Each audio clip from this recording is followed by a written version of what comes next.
This is a case where a student comes for a final evaluation. So how do we evaluate these upper and lower wax rims? The first thing that we're looking at are the position of the wax rims. So we're looking here that this is slightly inclined labially. Premolars are over the premolar area, and the molar area are tilted slightly more lingual, and this is the case. Okay? So the wax rim is more tilted from the buccal than from the lingual. The lingual, it's almost vertical. Sometimes we might look at the wax rim if it reaches the end or not, but anyway, this step, if not done here, is going to be done in the final step before flasking the denture. So it's not a must that the wax should extend here, but in the final denture we are going to fill it in, because remember that the dentures are not planned to replace teeth only. Dentures are planned to replace teeth, soft tissue, and bone tissue deficiencies. So that's why we need to fill in up to the sulcus. So if you don't do it here, it's okay. So this is about the position. Second, I took the upper, and as well I'm looking at the position. This is an excellent position. It's more towards the buccal. So see the inclination. From the palatal, it's inclined more, while over the buccal, it's almost vertical. Okay, so this vertical line is running down. If I go down and penetrate everything, this vertical line goes exactly in the middle of the sulcus. So if I have this open, actually the wax rim is over the middle and the sulcus, and this is our indication for all patients. So if this patient has a wide sulcus, that means he had a lot of resorption. If this patient has less wider sulcus, so at the mid of the sulcus is the maximum where the wax rim could go. Okay, so the position of the upper is all perfect. Second, I'm going to take the initial measurements of the wax rim from the occlusal surface, and this is the easiest. We chose for this lab to choose the 10 millimeters, for example, 8 to 10, we have the option. But if I'm using 8 or 10 here, suppose I'm using 8 here, I have to use the 8 here. If I'm using the 10 millimeters here, I'm going to use 10 millimeters here, and they are equal, and this is okay. Anteriorly, it's 3 to 5. This is a bit wide. Here, it's a bit wider than 3 to 5 millimeters. Okay, if it's wide a bit, you can just trim it from the inside. It doesn't need a lot of adjustment. Finally, the wax rim should be beveled from the palatal side with a bevel, and you have a slight bevel. I'm just going to accentuate it a bit because this bevel prevents heels hitting. Because when I want to put the upper on the lower, notice the heels of the lower are going up. So if I don't have this bevel, the heel will be hitting with the wax rim. Okay, suppose this was vertically down, I will be hitting it with the heels. So that's why we do the bevel. Okay? Then we take out the base plate, and we're going to take the measurements from the side. For our lab training here, we have chosen the 2.4 centimeters or 24 millimeters. So I simply put my fingernail on the measurement that I want. It's 2.4. And put the sulcus over it and measure. I'll take the measurement from the position of the lateral, okay? Because usually this is the area with the deepest sulcus. So if I put this measurement like this, I'm going to just switch hands. So it's 2.4 as a measurement, and I put the sulcus over this. I find that this wax rim is longer, so you need a bit reduction labeling. I don't measure on one side only, I have to measure on the other side. So this is the 2.4 on here, and I'm measuring the same thing on the other side. For the posterior part, we have chosen the 20 millimeters for our lab practice. Why? Because we are going to set teeth, and we want to reduce the trimming of teeth. So I go around the maximum, the last molar area, the most posterior area. I put my fingernail on, setting them 2 centimeters, and I put the sulcus over it. So I'm measuring from the depth of the sulcus in this area, and once more, it's a bit high. Okay, so it applies, but all around it's regular. So that means the reduction is regular all around. So you only need to bring the hot plate and wipe the surface once or twice. And as we said in the previous record, that put slight Vaseline on the surface, wipe it with the hot plate, and immediately press on the table, on the flat table, so any droplets from the hot plate will spread back open. For the palatal side, it's very clean. The edges are very smooth, and you might get more shine if you just pass it on the flame, but otherwise it's clean. And also for the cleanness as well, we are going to check your fitting surface. Make sure that no wax is on the fitting surface, nor on the cast you're using. Okay? The cast should be clean. Because if wax is here, and I'm taking my measurements or doing whatever I'm doing, there is some wax in here, the base plate will not go into full length, so my measurements sometimes will be incorrect while setting. Now the lower, we've checked the position, we checked everything. We're now going to check the height, anterior height. So we chose for the lab purposes the 2 centimeters. We're going to use the 2 centimeters as a record. So for the lab training in the lower, we're going to use the 2 centimeters anteriorly. Once more to reduce amount of trimming, we put it in the lateral incisor position. And I'm looking, I find that it's a bit long. You need to reduce it. And on the other side, a bit long, you need to reduce it, okay? So it's bilateral, longer a bit. So you're okay because you have range to reduce, so it's easy for you. Okay, now, if I want to compare posteriorly, the first thing I'm going to look at, the cast, I'm going to look at the retromolar pad area. You have not drawn it. So how have you recorded the posterior length? There is no specific length. Posteriorly, we're using the retromolar pad area as our reference. So this is the projection of the retromolar pad. It's projected on the surface. It comes from here up to here. And I put a mark on the middle, and I extend this mark horizontally outside because I'm going to cover it with the base plate. Once more, this is the other side's the retromolar pad area. And half it, or 2/3. I have the options, but here we're going to use the half of it. And this is our external mark. I bring the base plate, and this is the external mark on the base plate itself. Extend the base plate. And I bring my ruler or hot plate and begin putting it over the surface and comparing. So I have extended the lines on the base plate and put this. I find that the ruler is lower than it here. That means slightly posterior you need to add. Slightly. This is the amount. A very slight amount of addition. Okay? For the other side, it's exactly on the line. So this is a good case where it shows you the correct and incorrect. Okay, there are some irregularities here because you have reduced it manually. So refill it, but you are okay in terms of the occlusal plane. The occlusal plane is with the mark, exactly on the mark. So posteriorly here it's correct. Part of the quality check that we want to make sure that the wax rims have, these are student cases, we want to make sure that the upper and lower wax rims are totally flat. Okay, so how to make them flat? Once I finish my measurements and finish everything, I come and run with a hot plate, a hot plate. I run over the occlusal surface and come quickly and squeeze it over a very cool surface. Okay? So any droplets that have remained from molten wax are spread and they're totally flat.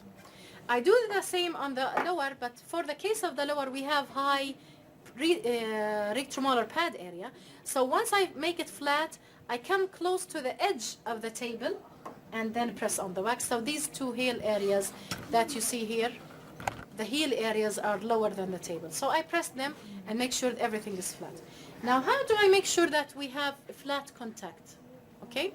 If I place the upper and the lower all together and then look from back, you notice that I don't have any spaces in between. If I would have any spaces, it would look like this. I could see the other sides. But here I have total contact, okay, on the both sides.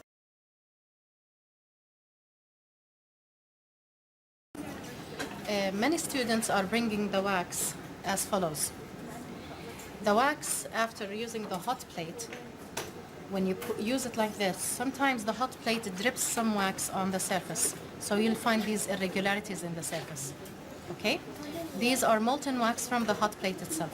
So after using the hot plate while it's hot, and I wiped the surface of the wax using the hot plate, I come and immediately over a surface that has some Vaseline so it will not stick. If this was the lower, I'll move it away from the table and then press.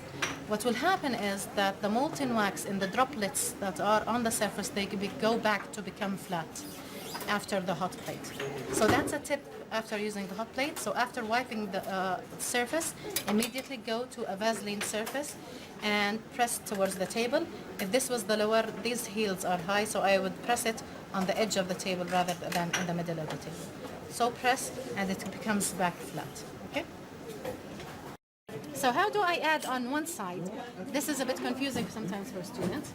Bring a piece of wax like this, a small piece of wax.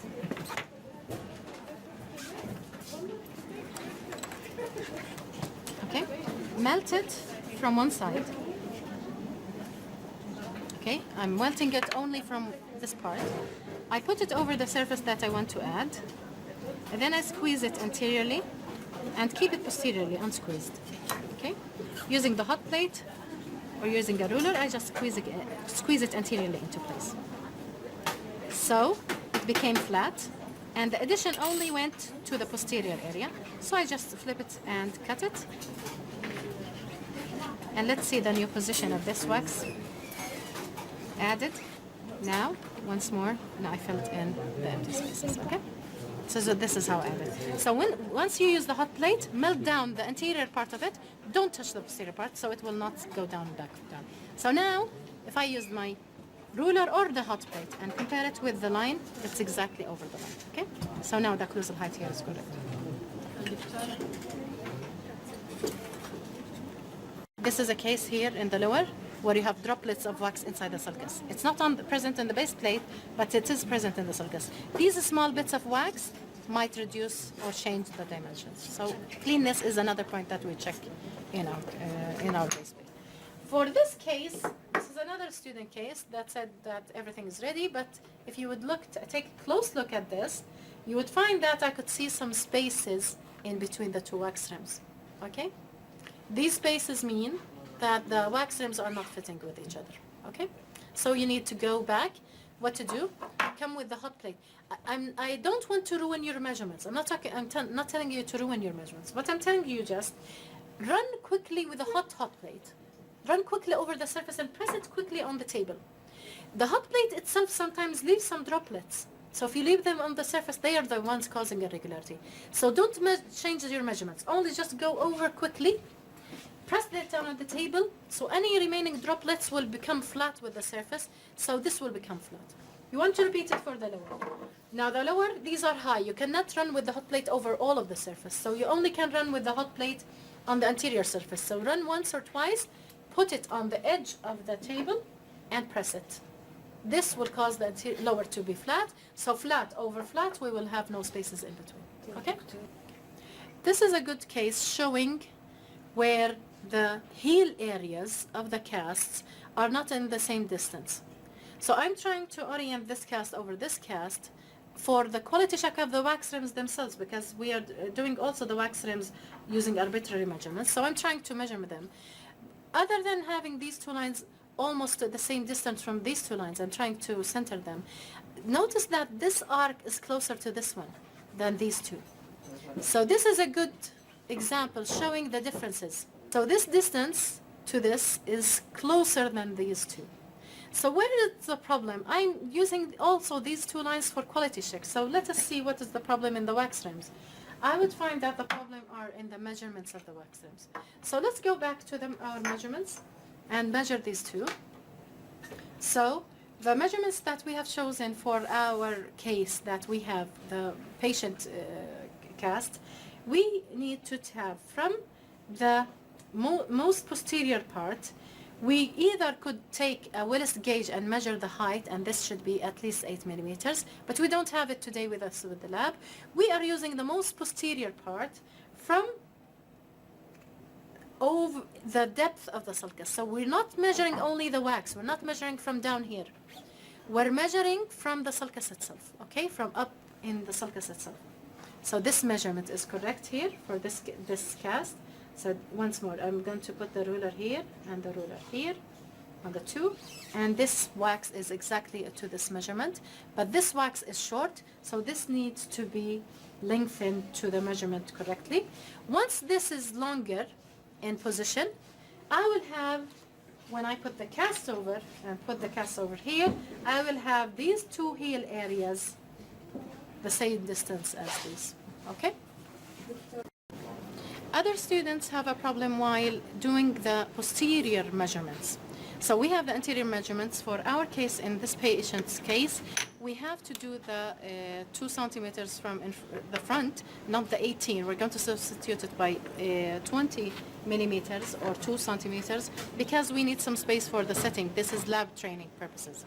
But the idea is that we take the anterior measurement from the lateral incisor area. So if this was the lateral incisor, we take it from below. So how to take measurements? So this is the 2 centimeters we have chosen for the lower for our training purposes. I put my fingernail exactly on the number, and I bring my sulcus and put the sulcus over my fingernail, okay? And then look from front. So once more, this is the 2 centimeters. This is the sulcus over my fingernail, and I'm measuring.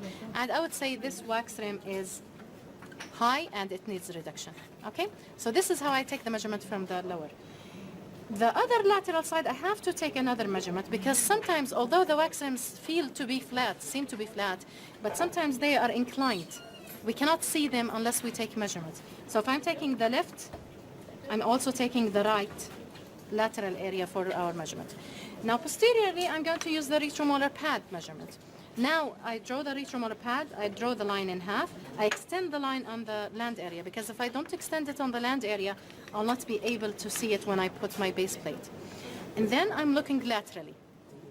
How do I know the wax rim is high or low? I bring the ruler from the measurement. Suppose that the measurement is correct. It's not correct yet, it needs some adjustment, but the idea is, if this measurement was correct, I put the ruler over the correct measurement. Put the ruler over the correct measurement, and I put the other part of the ruler or tip of the ruler with the retromolar pad line. And you can see clearly that this wax rim is high posterior. This is how I do. So once I want to bring the hot plate and only reduce from posterior, notice that the lower heel area is high. The retromolar pad area is high. So I don't go over like this and try to melt. I have to go in front until I'm going in anteriorly, until I'm on the half line, and then begin melting. I'm going to heat my hot plate using the flame, and then I'm going to move with the hot plate over the wax rim. Now, if this wax rim needed anterior and posterior reductions, I put the hot plate over all of the surface. But this is the case where it needs anterior and posterior. But suppose the measurement anteriorly, it's correct, but I only need posterior reduction, so I heat the hot plate and tilt it so I only melting posteriorly. And I'm away from the high heel area. So I'm working like this until the hot plate is over the line that I've drawn for the retromolar pad area, okay? So if I look laterally, now, I cool down this a bit, and look laterally, I'm on the line that is drawn. So posteriorly now it's correct. I need just to check the anterior inclination, okay?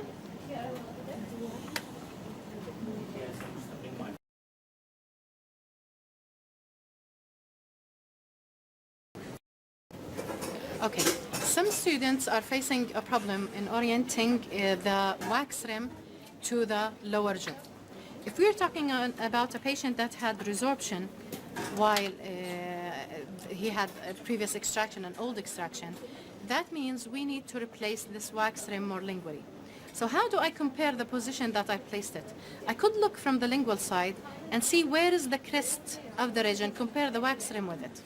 So for example, in this case, this wax rim is exactly over the crest of the ridge. This is okay if it was a recent extraction, but if it was an old extraction, it's not okay. That means we had a lot of resorption lingually, so we want to place back the teeth in their original position. So actually, if I'm comparing now, what am I comparing with? I'm comparing the crest of the residual ridge with the crest of the wax, or the plane of the wax. So if this patient had a lot of resorption, actually I should place my wax rim in this position. Okay, it's a bit more lingually. And how do I adjust this wax rim? Simply I could just push this lingually, put this back, and then using a very hot knife, melt in between the two layers, and this is the correct position.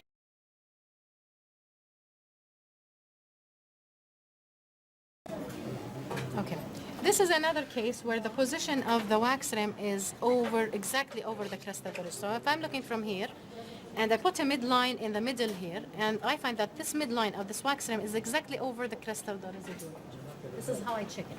Now, you have two ways to adjust it. If this was warm enough, I could squeeze it in and refill in between. Or if I don't want to do this, I have another way to refill it.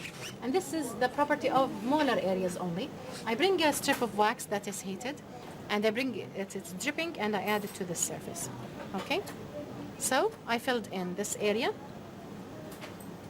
I blend it from the sides, and I keep the occlusal addition not touched. So if I'm going to use my hot wax knife to blend it, I'm going to blend it from here, blend it from here, and blend it from here, and leave the occlusal addition there. And see now the thickness, the new thickness, now it's closer to the lingual area. Okay? If the measurement becomes wide, I just simply remove from the buccal, not from here. Okay?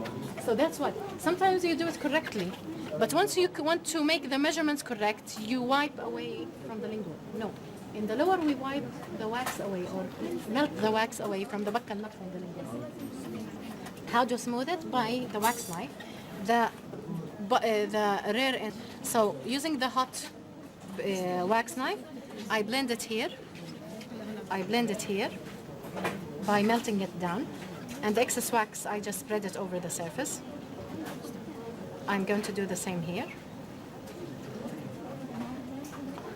I'm going to cut off the excess. And I'm going to blend it from back. And retouch the occlusal surface to blend it with the occlusal surface. And make sure it's all flat together. Okay? So this is my addition. Present. Okay, this is the way. So I just do the further smoothing of the surface. If the wax drips, I just let it flow to other areas. Okay, and I cut the excess that's present. And smooth everything out. Okay, so this is how I add wax to widen the lingual area. So for now, I look up here, I find that there is more wax going now to the lingual. The measurement now is incorrect. It's more than 10 millimeters. I reduce from the buccal side. And this is over the buccal shelf area. So the slope is there, the beautiful slope is there, but the measurement is wide. The beautiful slope is there, but the measurement is wide, so I'm going to melt it down from buccal. This is another case where the student had come for final approvals. So we're going to run all of the approvals we said in the previous video on these wax rims. In general, they look good, but I want to go and do the posterior check. If I put these over each other, notice that the heels are hitting here. The stone heels are almost hitting from one side, and if I look closely from the inside, even the base plates are about to hit each other. Okay, so we don't have vertical clearance for the base plates, and this cast here is broken, but if it was there, this cast will be hitting this heel. Okay, so why do we have these problems? Usually because the wax rim here is short. Okay, we don't have enough vertical clearance. This is why we chose these measurements for our case, Abu Mahmoud's case. It's specific for the patient that we have, or the case that we have that we're doing the denture for. So we have chosen the 2 centimeter, not the 18 millimeter. Okay, so if these are the 2 centimeters, okay, on my fingernail, let's put it on this side. So if these are the 2 centimeters on my fingernail is over them. I put the base plate in the most posterior area over them, and you would notice the difference. This wax rim is there. So you have seen me how I added for your colleague, but here you will add 2 layers, not 1 layer. Okay, so because how do I know how much I'm going to add? These base plate wax come in specific measurements. These are around 1.2 to 1.5. They come with original measurements. So if the deficiency that I have are 3 millimeter, that means I'll need 2 sheets definitely. So bring 2 rectangles and add them over each other and heat them in the way that I need to. No. Do you know what? Okay, this is a very good question. The student is asking me, won't this be flat? He means that the anterior position, the anterior wax will be almost the same measurement of the posterior. You might be, if you're looking at the wax alone, you might find that the posterior is the same anterior. But remember that the anterior sulcus is deeper. So even if the wax is the same measurement, but by measuring from the sulcus, there is a difference, okay? So I'm not looking at wax dimensions. I am looking at sulcus position dimensions. This sulcus is deeper, sulcus, posteriorly, is shallower than the anterior sulcus. The anterior sulcus is deep. So even if the wax rim looks at the same length, anterior or posterior, we're measuring it from the sulcus, not from the wax itself, okay? Okay, this is another case of a student that came for approvals, and I'm doing the posterior check. If you would notice that the vertical dimension between this heel and this heel is not the same on the other side, okay? So these are closer together than these two. So what is the problem? Usually we have incorrect measurements on one side, or both. The idea is that I begin comparing the measurements. So once more, I'm using the 2 centimeters on the most posterior molar area. This is acceptable. If 1 millimeter deficiency, I will accept it. For student training purposes, if I find 1 millimeter discrepancy, I'll leave it. It's okay. But let me check the other side. No. See the deficiency in the other side? Look at the camera. See the deficiency? بينما this side was correct.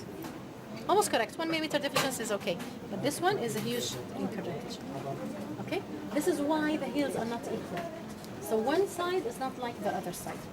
Secondly, sometimes the problem comes from the lower. So I also have to check the lower with the half retromolar pad area. This is okay. 1 millimeter above it, I'll accept it. Discrepancies from students' work within 1 millimeter is acceptable. More than 1 millimeter is not. But bilaterally, it's the same 1 millimeter, so I'll leave this. Okay? So the problem is here in the posterior upper part. So the area that is short, you need to add 1 layer using the technique I described in the previous video. Okay, this is another case for student approval. And this is a good case where the student did not do the bevel in the posterior part of the wax rim. Now, if you don't do the bevel, when I want to fix this over this, notice that the corner of this wax rim is hitting the base plate, okay, posteriorly. So I will have a discrepancy. This is the function of the bevel, to avoid the heels of the upper rim hitting on the base plate of the lower, okay, in the heel area. So this is a good indication why we need the bevel posterior. Okay, this is another note. How can I do the bevel area? I just simply need to go down and scrape away this corner. So I'm going to go down with my wax knife in an inclined manner. Okay, so now the bevel is present. What is left for me is to blend it and smooth it from behind. So I'm just going to go with a hot wax knife and melt the surfaces and blend the edges of the wax rim with the tray once more. Okay, I don't touch the upper half of the wax rim, so I don't change the dimensions. All of my movements or all of my melting or adjustment are on the lower half as much as possible, maintaining the distances and the dimensions of the upper. So now the bevel is present in the posterior part. Now you need to do it on the other side as well. Okay?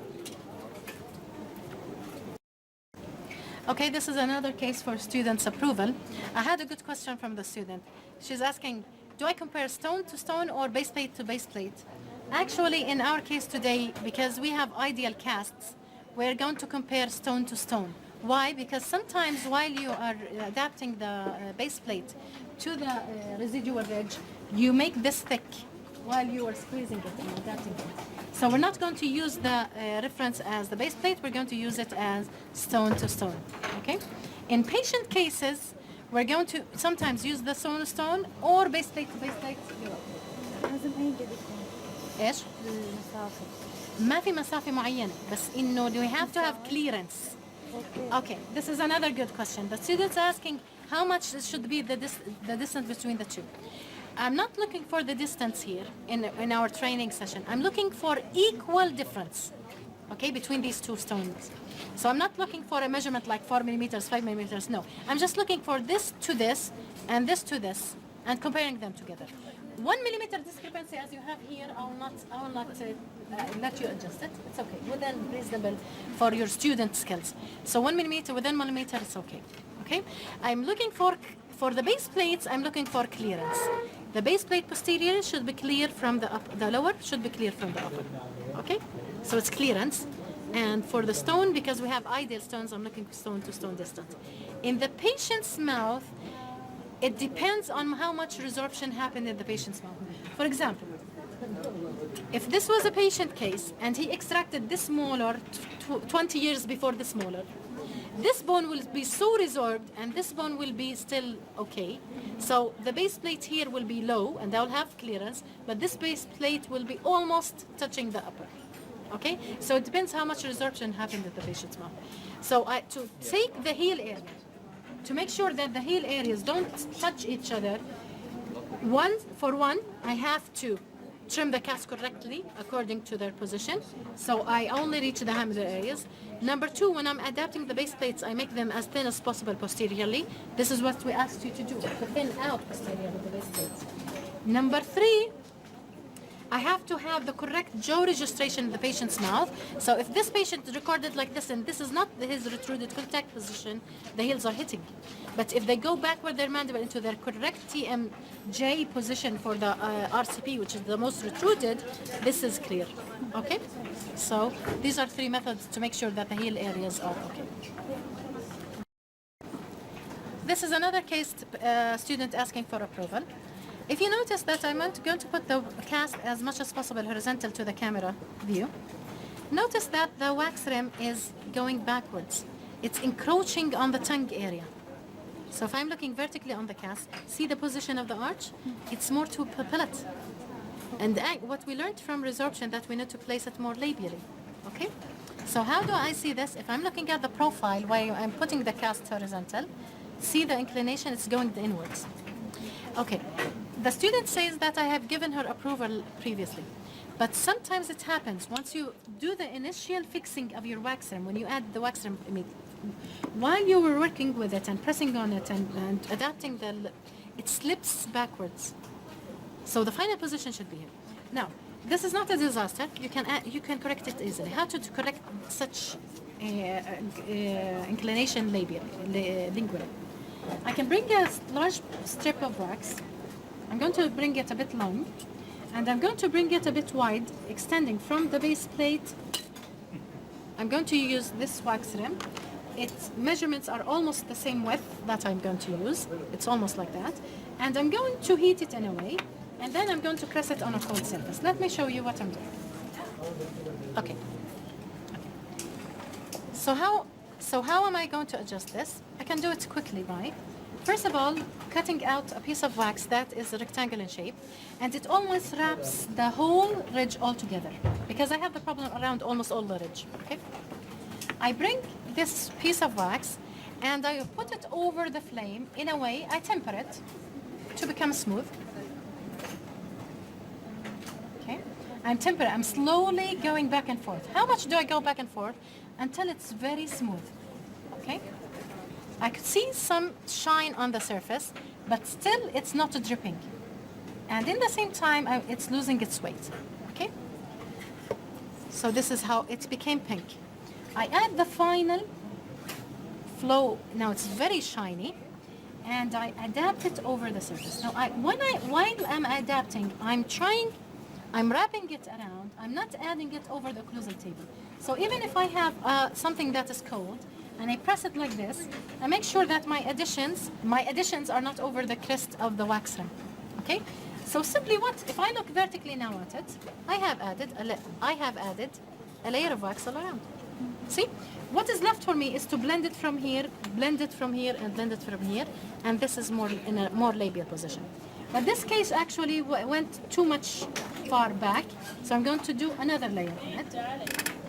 I'm going to bring another strip of wax. I'm trying to temper it until it's soft. And once it's soft enough and shiny, and I feel that I could adapt it closely to the cast, I give it the final shine and go back and adapt it to the surface. Over a cold surface, the base plate is tilted lower to the lower. The occlusal table, I add my additions, making sure it's over the occlusal table exactly. And now look at the new position, it's more labial. Okay? So now I have added 2 layers. Now, many times I've asked students, please add labeling. But the problem is that they add and then they go back and melt it down. So how to not melt down the additions?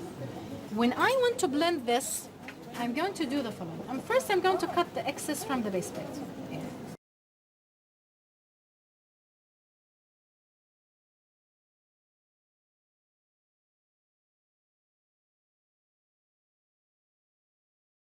Okay, good question. She's saying it's not the same length. How do I make sure it's the same length? Go back to the cold surface. مش نفس الطول إنه short. I'm going to show you how I'm going to blend it. This is what I mean by blending. So I added the addition. I come in with my hot plate. I heat my hot plate until it's warm enough. And look what I'm going to do. I'm going to blend it from sides. So the hot plate is becoming warm. Okay. And then I am touching the lower part of it. See where I'm touching? And I blend the surface together. I can add the fine details using the wax knife. But the idea is, where am I melting? I'm melting from the lower part. Yani the hot plate is touching the base plate here. Okay? So it's more and more going to a block shape. Once I finish this addition, so I'm blending it posteriorly. So the thick part here, I'm molten it down. So it blends with the surface. And once I finish this blending, I'm going to do further blending with the wax knife. But I go back and forth. Some of the molten wax, I let it drip in between the line. Okay? And go back to a surface that has Vaseline and press it. Okay, this surface has Vaseline. And now I have my addition, your addition there. Okay? Now the measurement now is incorrect, so I simply peel away layers from the inside. How? I bring my wax knife. I'm going to back the measurement in 3 to 5. I'm going back to the original measurement. Okay? And I begin peeling away layers from the inside and letting it drip outwards. Okay? So this is my addition done. So now the base plate is more towards the layer. The final blending, I do it with the wax knife as I was doing in the beginning, where I come in and smoothen the surface together and make it in one block. So I touched the addition from the lower part, close to the sulcus. I touched it from the side, on the side of the ridge. Okay?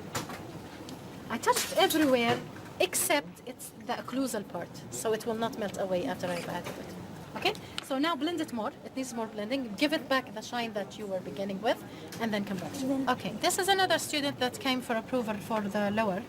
And here, this is what we're talking about, the position of the hot plate on the lower wax rim. Now, if I want to compare this with the half retromolar pad area, so this is his half retromolar pad line, half retromolar pad line. It's broken here. But if I put it back, and this line I extend it to the base plate from this side, and I extend it to the base plate from this side. Now, if I want to put my ruler like this, if I'm going to put the ruler like this, over the wax, and I'm touching the line now. Suppose that the anterior is correct. Look at the wax protruding, okay? So this is all extra wax. Why does this happen many times? It happens because while you're using the hot plate, you are leaning and pressing on the base plate here.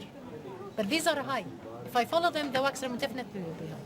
So when I want to touch the hot plate over the lower wax rim, I have to touch it in this way.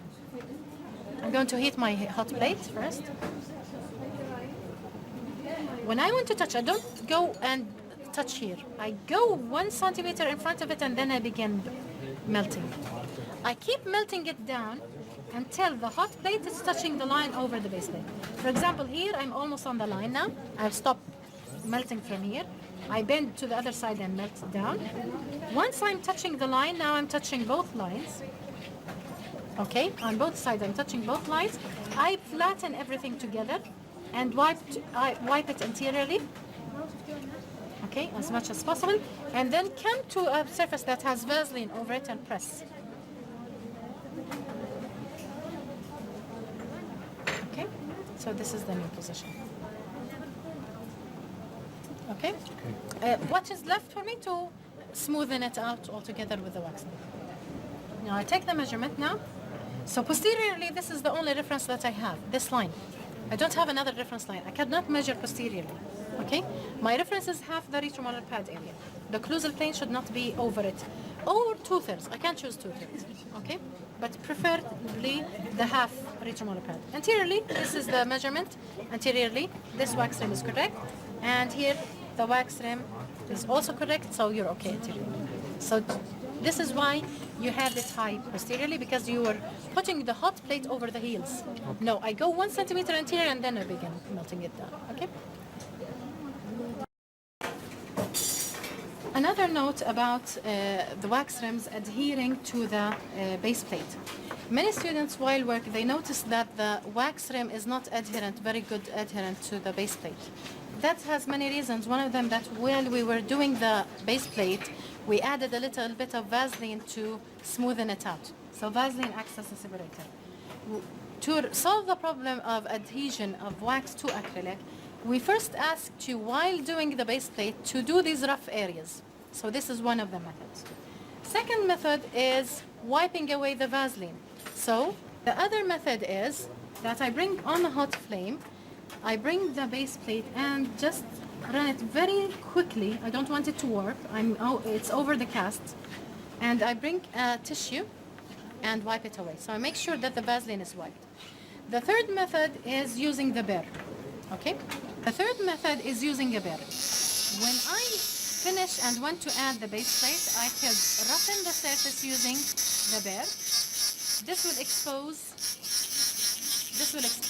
the light pure material, the hard light pure material. If there is any Vaseline or an air inhibited layer from the resin itself, because we know that the resin, once cured, leaves the surface in contact with oxygen not cured. So it acts as oil as well, and that's a separator. So we bring the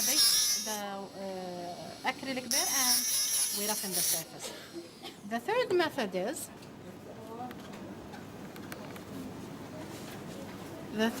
is to ensure this is adherent. I use a sticky wax. So I'm bringing sticky wax and I'm dropping it on the surface. Droplets of it, I'm dripping it on the surface while it's wet. And I don't want it to increase the vertical dimension, so I heat my end of my wax knife and I go back and wipe the sticky wax over the surface where I'm adding my wax rim. So I heat it and go back and spread the sticky wax that I added over the surface. So now I could add my wax rim over the surface. Okay?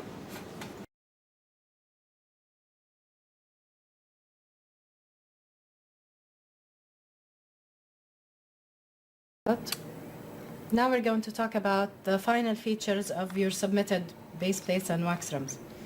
So once we finalize our work, we need to find that the upper are placed, wax rims are placed slightly to the buccal, and from the canine to the canine area, they are placed slightly labial. So you have what we call labial inclination. This one is one of the properties of anterior teeth. Posteriorly, the wax rim should have a beveled shape and have the tuberosities clear. So if we have any wax located over the tuberosities, we clear it and we further make a bevel. This is to allow clearance with the lower, so the lower heels will not interfere with this wax while mounting. Another feature is that the occlusal table is totally flat. And if I take a cross section here, I find that the angles are still sharp and clear for the wax rims. Once we finalize it and smooth it, we are ready to go to the second step. So if I take a good look vertically over this, we will find a thin margin of blue material showing on the buccal and labial surfaces, meaning that although we went with the wax rim more to the buccal and labial in the upper, we have not exceeded the sulcus depth of the cast. For the lower, once we finalize our work, we want to make sure that the wax rim orientation is parallel to the floor, and the posterior extension of the height of the wax rim is over the line of the half of the retromolar pad area. The height of it anteriorly, if I want to measure it, from the depth of the labial sulcus, from the depth of the labial frenum in the labial sulcus in the midline area, up to the upper part of the wax rim, it's around 18 millimeters. And other measurements that apply for both is that the anterior area 5 to 3 millimeters width, premolar area 5 to 7, and the molar area should be around 8 to 1 millimeters wide. So this is the upper range and this is the lower range of the measurements. So these measurements are all present, and then once we place them on cast, once we have the cast ready, they are flat, the closer surfaces are flat, and they meet each other in a neat plane all around. So now we're ready to do what we call mounting.